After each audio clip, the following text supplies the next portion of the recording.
tout cas, on a eu beau temps. Hein. Ouais, c'est du bien. Donc j'ai... c'est quelque chose de délicat d'inviter à bouffer un garçon qui cuisine bien, quoi. Et donc là, j'avais Guillaume avec moi. Et j'ai fait 2 repas. Bon, en même temps, j'ai servi les restes pour le 2e. Donc c'était voiture. Mais voilà, je vais détailler ce que j'ai fait. Donc en fait, le secret, c'est de pas penser à la personne. J'ai fait comme si je faisais à manger à un pote. Et puis, de toute façon, on n'avait pas le temps, donc j'ai préparé ça l'après-midi, etc. Alors, Guillaume, tu vas... Pour une fois, c'est toi le juge. Ouais. Donc, j'ai commencé... je commence par quoi? Alors, là, il est de sale gueule parce qu'il a déjà une journée. J'ai fait un petit taboulé. Voilà, un petit taboulé. J'ai fait du 50-50 persil boulgour. J'ai joué de la sécu. Je voulais pas faire 100% taboulé pied noir, ni 100% taboulé arabe. Donc j'ai fait un entre-deux. Sur le taboulé, il y a un petit problème de citronnage. Il y a un petit problème d'assaisonnement, mais c'est plutôt frais finalement, tu vois. Oui, t'étais content, au niveau de la fraîcheur. Hyper content. Ouais, non, il faisait chaud en plus hier soir. Ouais. Tu vois, donc t'avais un truc hyper frais qui venait en bouche, qui sentait l'herbe, ça c'est sûr. Ah bah oui, c'est du persil. Avec l'amande, du persil. J'avais un peu l'impression de m'être vautré après un match de foot, tu vois, directement dans l'herbe.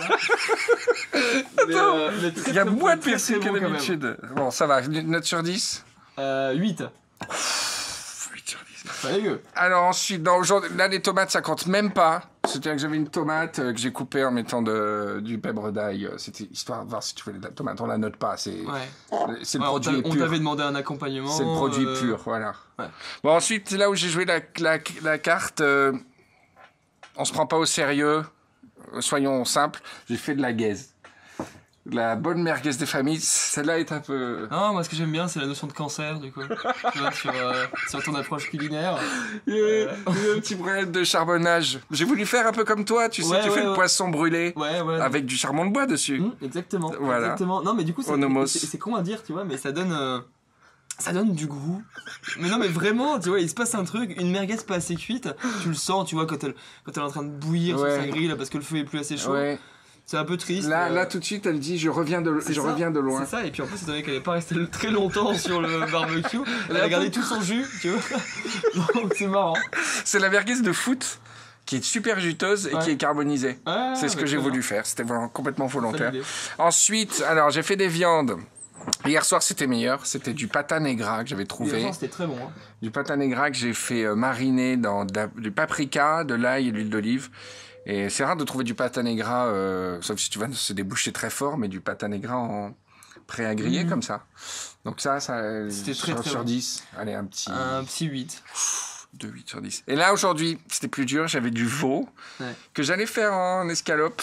Et puis, je me suis dit, on va le faire au barbecue. Ouais. Là, t'es un peu je pense qu'on se l'est dit, tu vois, l'aller-retour était suffisant, finalement. Un peu trop cuit, trop de cuisson. Ouais, un poil cuit. Quand je l'ai sorti, il était parfait, mais ça a tiré. Ouais. Donc là, c'est malheureusement un petit 4. Un 4 sur 10. Bah attends, t'es 2 bits derrière. Ah ouais, mais la moyenne, là, elle perd énormément. Attends, c'est ma carte... La cuisson de la viande, là, c'est quand même le plus important, finalement. La carte mystère, c'est que j'avais fait, pour accompagner tout ce bordel, des crostini. Bon, en fait, c'est des crostini. Et ma cervelle de canut. Ouais, ça c'était... Et là, c'était mon joker.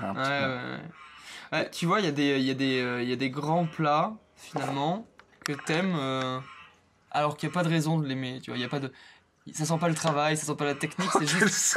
Mais non, mais c'est vrai, c'est juste... Attends, il y a 2 huiles, et les petites herbes, il y a les estragon. C'est juste très bon, on s'en fout en fait de combien de temps t'as mis à le faire, c'est juste très bon. T'aurais mis 10 minutes ou 4 heures, ça aurait été la même chose. Je te disais il y a pas longtemps que j'avais adoré finalement les grenouilles d'Alexandre Gauthier, tu vois, c'est un peu dans la même dynamique. Un truc hyper brut et juste très bon, tu vois, et moi je me sers.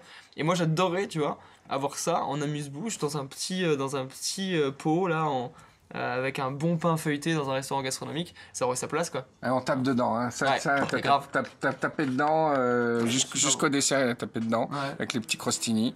Je vous donnerai la recette de cervelle de canut. C'est lyonnais, mais c'est le petit côté, ça va très bien avec les grillades, hein.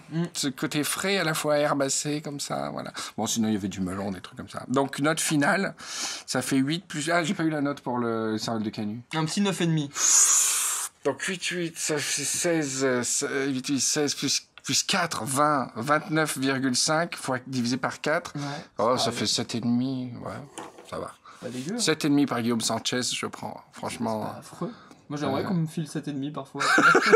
À Top Chef, t'as eu 6,5. Ouais, tu vois, j'aurais apprécié qu'on me reconnaisse un peu. Attends, on t'a reconnu à mort, tu rigoles.